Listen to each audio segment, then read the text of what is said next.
बिस्मिल्लाहिर्रहमानिर्रहीम और अस्सलाम वालेकुम। 3 अप्रैल और पाकिस्तान में बुध की दोपहर। आज अभी तक की इम्पॉर्टेंट खबरें और मेरा तजिया।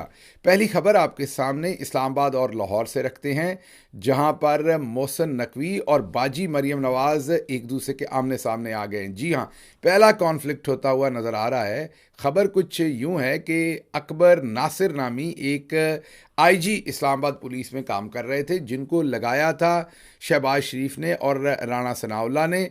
और उसकी वजूहत भी आपको अभी बताता हूं, लेकिन हुआ कुछ यूं है कि मोहसिन नकवी, जो कि इस वक्त पाकिस्तान की जो भी पॉलिटिकल लैंडस्केप है उसके अंदर, या हुकूमती लैंडस्केप आप कहें, उसके अंदर ताकतवर तरीन शख्सियत हैं।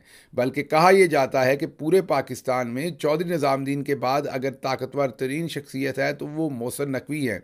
अब मोहसिन नकवी साहब ने फैसला किया कि उन्होंने शहबाज शरीफ और राणा सनाउल्लाह का लगाया हुआ आईजी तब्दील करना है, और जिस पर शहबाज शरीफ ने थोड़ी सी रेजिस्टेंस की, लेकिन होना तो वही था जो मोहसिन नकवी ने चाहना था। तो अकबर नासिर को तब्दील कर दिया गया और उनकी जगह पर मोहसिन नकवी ने अली नासिर रिजवी साहब को आईजी इस्लामाबाद तैनात किया। अब जो अली नासिर रिजवी हैं, वो पंजाब के अंदर डीआईजी ऑपरेशंस के तौर पर काम कर रहे हैं। वहाँ से आ गई बाजी मरियम मैदान में, और उन्होंने कहा कि मैं उन्हें रिलीव ही नहीं करूँगी, मीन पंजाब से उनको छुट्टी नहीं दूंगी, भेजूंगी नहीं। रिलीविंग कहते हैं उसे उर्फ आम में, और रिलीविंग मिलेगी तो जाकर वो ज्वाइनिंग करेंगे, क्योंकि अकबर नासिर को तो पहले से ही हटा दिया गया है।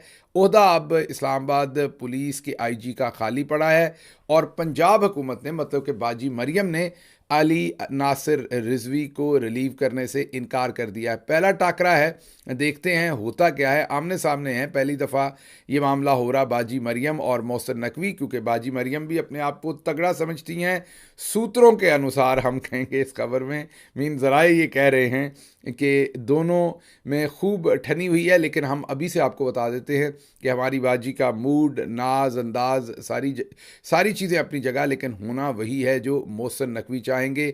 और अली नासिर रिजवी इवेंचुअली हमें लग रहा है कि इस्लामाबाद पुलिस को ज्वाइन कर लेंगे, क्योंकि बाजी की यहाँ नहीं चलेगी। मोहसिन नकवी साहब के पीछे बड़ी ताकत है, जहाँ पर, या आप दूसरे लफ्ज़ों में ये कहिए कि अगर बाजी का फड्डा किसी और से होता तो बड़ी ताकत बाजी को सपोर्ट करती। अब क्योंकि फड्डा मोहसिन नकवी से है तो यहाँ बाजी को सपोर्ट मिलना थोड़ा मुश्किल है।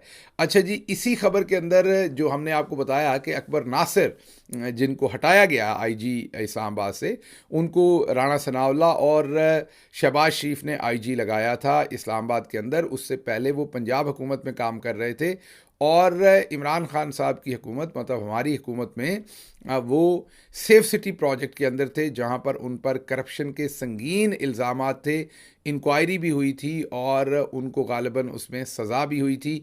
उस सज़ा को माफ़ कर दिया था शहबाज शरीफ ने, और उस सारे घोटाले में से निकाल के, उनको सज़ा में से निकाल के, और उनको सीधा आईजी लगा दिया गया था। तो फिर उनकी जो उन वफादारियां होंगी वो आप खुद ही सोच सकते हैं कि क्या हो सकती हैं। बहरहाल ये डेवलपमेंट है, ये आपके सामने रखेंगे। अगली खबर आपके सामने मिडल ईस्ट से रखते हैं, जहां पर हालात कशीदा से कशीदा होते जा रहे हैं। हालांकि अरब सरबराह जो है वो मुकम्मल खामोश हैं, और गज़ा में होने वाली तमाम बर्बरियत के ऊपर बिल्कुल खामोश हैं। एक्शन तो दूर की बात है, तगड़ा बयान तक नहीं दे रहे। उसके बावजूद मिडल ईस्ट के अंदर हालात हैं कि कशीदा से कशीदा होते जा रहे हैं। ख़बर कुछ यूँ है कि शाम के शहर दमिश्क में ईरानी कॉन्सुलेट, जी हाँ ईरानी एम्बेसी कह लीजिए उसे, उसके ऊपर इजराइल ने एक एयर स्ट्राइक की है। कहा जा रहा है कि उसमें, उस एयर स्ट्राइक में 13 लोगों की जानें चली गई हैं, जिसमें 6 ईरानी सिटीज़न थे और 7 सीरियन सिटीज़न थे, मीन शामी शहरी थे। और इन 6 सिटीजन्स जो ईरान से थे, उनमें 2 सीनियर तरीन जनरल्स थे उनके रेवोल्यूशनरी गार्ड के।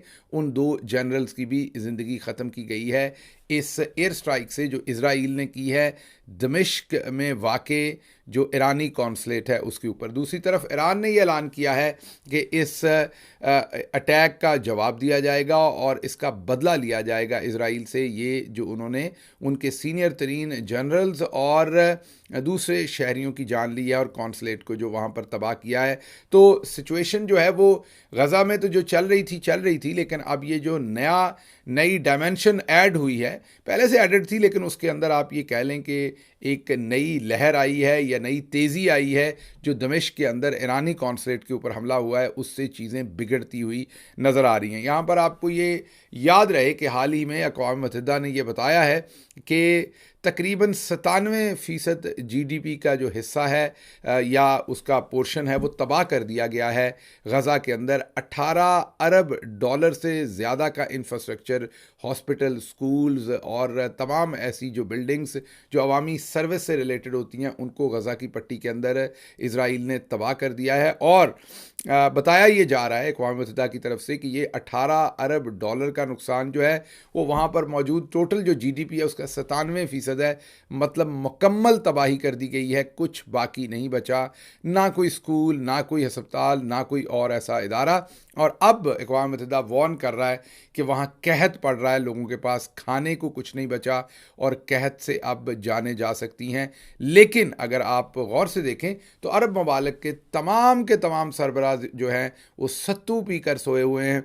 और पाकिस्तान के अंदर तो अगर आप IPL के अंदर झंडा ले जाएं तो उसको उस इसी कॉन्फ्लिक्ट के से रिलेटेड कोई झंडा ले जाएं तो उसको पकड़ लिया जाता है, उस शख्स को, और गिरफ़्तार कर लिया जाता है, निकाल दिया जाता है।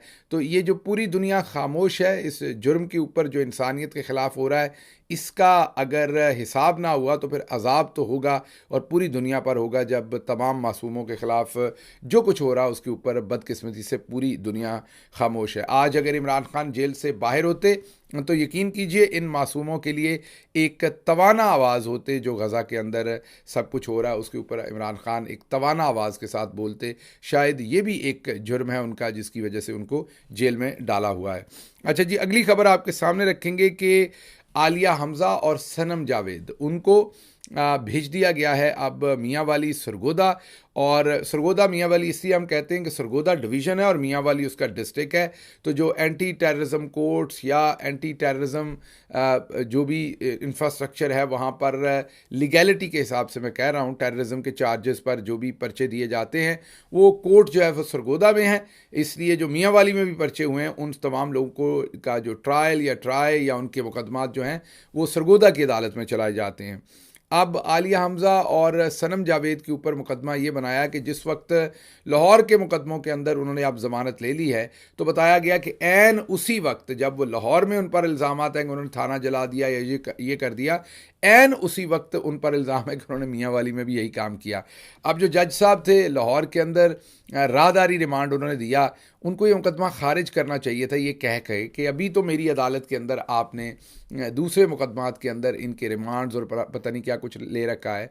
तो जब ये लाहौर में ये मौजूद थी और आपके मुताबिक उन्होंने जुर्म किया तो ऐन उसी टाइम ये मियाँ वाली में कैसे मौजूद हो सकती हैं। बहरहाल उन्होंने इंतहाई ढिठाई से ये रिमांड दिया, चौधरी निज़ामुद्दीन के कहने पर ज़ाहिर है। और आगे जो सरगोदा के जज हैं उन्होंने तो फिर आखिरी कर दी, उन्होंने कहा कि ले मैंने तो घोल के पी ली है, और उन्होंने पूरे 14 दिन का रिमांड दिया है। मेरा ख्याल अगर मैं गलत नहीं, फौजदारी मुकदमात में 14 दिन का रिमांड ही मैक्सिमम होता है और वो दे दिया गया है और शर्म नाम की कोई चीज़ मौजूद नहीं है। अब इन 14 दिन के अंदर कुछ और घड़ा जाएगा और आलिया हमज़ा, सनम जावेद और दूसरी ख़वातीन को मज़ीद जेल में रखने के लिए और काविशें की जाएंगी ताकि उनको अभी जेल में ही रखा जाए। तो ये एक शर्मनाक कहानी थी जो आपके सामने रखनी थी, जो पाकिस्तान की अदालतें इस वक्त कर रही हैं। और ऊपर काजी साहब जो हैं उनको खबर नज़र आती है जब उनकी बीवी के बारे में खबर आती है, लेकिन इन ख़वातीन के बारे में उन्हें खबर नज़र ना आती है, ना आएगी, मुकम्मल खामोश रहेंगे। अच्छा जी, अगली खबर है कि KPK में खैबर पख्तूनख्वा में सेनेट के इलेक्शन को मुलतवी कर दिया है। अहवाल कुछ यूँ है कि वहाँ पर पाकिस्तान तहरीक-ए-इंसाफ की जो ख़वातीन से मुतल्लिका सीटें थी, मखसूस सीटें जिन्हें कहते हैं, वो लूटी गई। पहले तो आपको पता है नहीं दी गई, फिर उन सीटों को अलॉट कर दिया गया दूसरी पार्टीज़ को। जी हाँ, बजाय इसके कि उनकी सीटें तहरीक-ए-इंसाफ को दी जाती जो उनका हक बनता था या खाली रखी जाती, उसकी बजाय वो दूसरी पार्टीज़ को दे दी गई और उसका अभी तक हल्फ नहीं हुआ, क्योंकि स्पीकर ने हल्फ लेने से मेरा ख्याल अभी तक माजरत की है, क्योंकि केस अभी तक अदालतों के अंदर है। इन हालात के अंदर जो इलेक्शन कमीशन है उसने कहा कि हमने इलेक्शन नहीं करवाना, क्योंकि 2/3 मेजॉरिटी, याद कीजिए, अभी तक नहीं हुई। जो लूट मार इलेक्शन में की गई है कौमी असम्बली में, सेनेट में, उस सब में अभी तक क्योंकि लूट मार मुकम्मल नहीं हुई, इसलिए वो ये चाहते हैं कि किसी ना किसी तरीके से अभी ये सेनेटर्स जो है वहाँ से 2-3 सीटें और केपी से चोरी कर ली जाएं, और वो चोरी करने के लिए ये मखसूस सीटें अपोजिशन के पास होना ज़रूरी हैं। स्पीकर ने अभी तक क्योंकि हल्फ नहीं लिया, तो वो कहते हैं असम्बली नामुकम्मल है, जब तक मुकम्मल नहीं होती हम यहाँ इलेक्शन नहीं कराएंगे, क्योंकि अभी इलेक्शन कराए तो तहरीक इंसाफ ज़्यादा सेनेट की सीटें जीत जाएगी, और अगर ये हुआ तो फिर ऊपर 2/3 मेजॉरिटी नहीं बनेगी, और अगर वो हुआ तो काजी साहब को एक्सटेंशन कौन देगा, और अगर काजी साहब को एक्सटेंशन ना मिली तो फिर ये पूरा जो लंदन एग्रीमेंट था इसकी अहम कड़ी मिस हो जाएगी, और काजी साहब ने जो इतना गंदा काम करके दिया है उसका रिवॉर्ड उनको ना मिला तो फिर चौधरी निज़ामुद्दीन साहब की भी एक्सटेंशन जो है वो भी ख़राब हो जाएगी। तो ये सारे हालात के अंदर फैसला ये किया गया है कि वहाँ पर इलेक्शन ना करवाया जाए। दूसरी तरफ अली अमीन गड्डापुर ने भरपूर जवाब दिया है और कहा है कि अपना हक बिल्कुल नहीं छोड़ेंगे, हर सूरत मुकाबला करेंगे, इन सेनेट की सीटों पर हमारा हक है, हम इसको जाने नहीं देंगे। अच्छा जी, यूनिवर्सिटी ऑफ बलूचिस्तान, जी हाँ, यूनिवर्सिटी ऑफ बलूचिस्तान की ख़वातीन को 4 महीने से तनख्वाह नहीं मिली, और जिस सिलसिले में उन्होंने एहतजाज किया, लेकिन क्योंकि आजकल आवाज़ उठाना पाकिस्तान में जुर्म बना हुआ है, तो पीपल्स पार्टी के जो सूबाई सदर हैं उन्होंने उन ख़वातीन के साथ बजाय सपोर्ट करने की उल्टा उन्हीं के साथ बदतमीज़ी करने की कोशिश की है। अब ख़वातीन इस चीज़ पर भी सरापा एहतजाज है।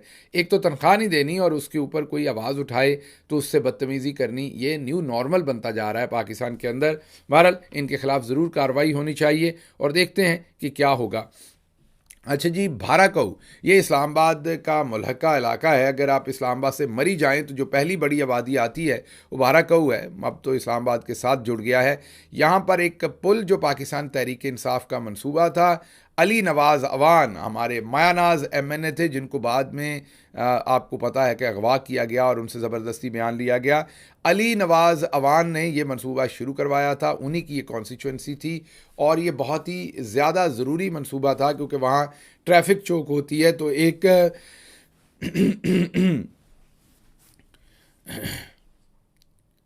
ये बहुत ही ज़रूरी मंसूबा था क्योंकि वहाँ पर ट्रैफिक चौक होती है, तो एक पुल बनाना था जो ऊपर से ही ट्रैफिक सारी गुजार दे, और ये मंसूबा उन्होंने अप्रूव किया था। बहरहाल फिर हमारी हुकूमत गिरा दी गई, इस पर काम अभी शुरू होने वाला था कि हुकूमत गिरा दी गई, और शहबाज शरीफ साहब की हुकूमत आई तो उन्होंने कहा कि इस पुल को रातों रात बनाओ, उनको हर चीज़ में जल्दी होती है, तो पुल रातों रात बनवाया गया, गालबन FWO से बनवाया गया है।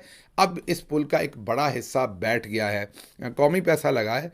पता करना चाहिए कि बनाने वालों की नालायकी है, ठेकेदार की नालायकी है, FWO की नालायकी है, या शहबाज शरीफ की नालायकी है जो रातों रात ये काम करवाना चाहते थे, क्योंकि आवाम का पैसा और माल दोनों इसमें रिस्क पर हैं। इसलिए इसकी मुकम्मल तहकीक करवानी चाहिए। ये ना हो कि अब इसको ऐसे तैसे करके सीधा कर दिया जाए और फिर कोई बड़ा हादसा बाद में हो, इसलिए इसकी मुकम्मल तहकीक अभी होनी चाहिए। अच्छा जी, खुर्शीद शाह साहब ने एक इंटरव्यू के अंदर फिर से गवाही दी है कि इमरान खान को हमने राब्ता किया था हुकूमत बनाने के लिए, लेकिन उन्होंने इनकार कर दिया। ये गवाही है कि इमरान खान का मकसद हुकूमत लेना नहीं था, इमरान खान सियासत में हुकूमत के लिए नहीं है।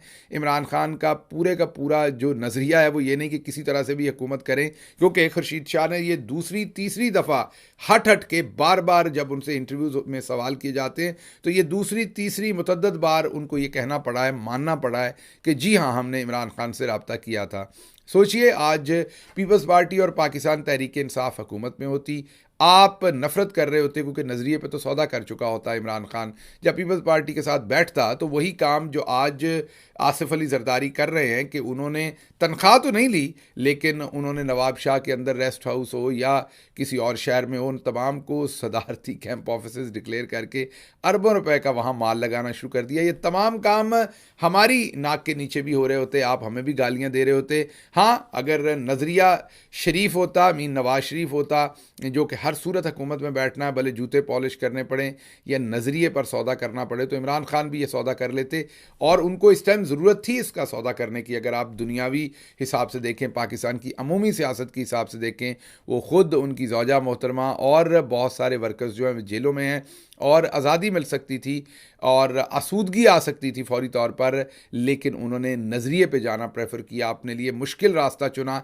लेकिन आपके साथ की हुई कमिटमेंट के ऊपर फ़रेब नहीं किया। बहुत सारे दोस्त कहते हैं कि ये सियासी फ़ैसला नहीं है, लेकिन अगर आप देखें तो इमरान खान सियासी फ़ैसले कम ही करते हैं, दिल के फ़ैसले करते हैं और वो फ़ैसले करते हैं जो उनकी आपके साथ कमिटमेंट होती है।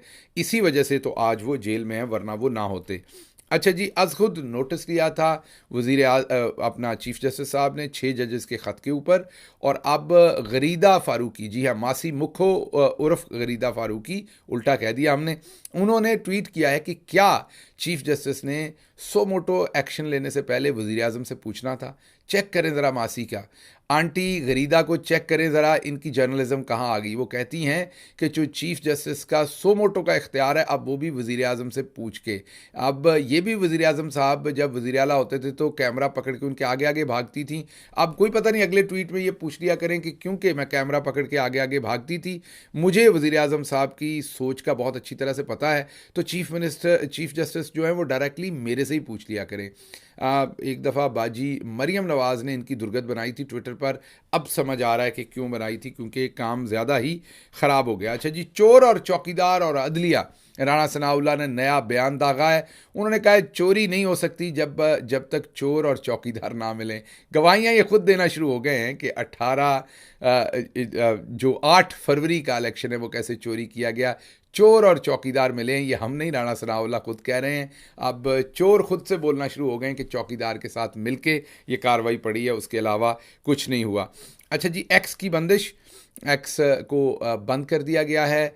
आपको पता है कई महीनों से सवाल पूछा गया मुर्तज़ा सोलंकी साहब से कि ये एक्स की बंदिश कैसे हुई, तो उन्होंने बड़ी बेशर्मी से, बग़ैर शर्मिंदा हुए, ढिठाई से ये कहा कि वो इलेक्शन में जो धांधली थी उससे रिलेटेड मवाद बहुत ज़्यादा शेयर हो रहा था, जिसकी वजह से एक्स को बंद करना पड़ा। कोई शर्मिंदगी नहीं थी, ये कहते हुए वाज़े मान रहे थे कि ये धांधली को छुपाने के लिए एक्स को जो है वो बंद किया गया है।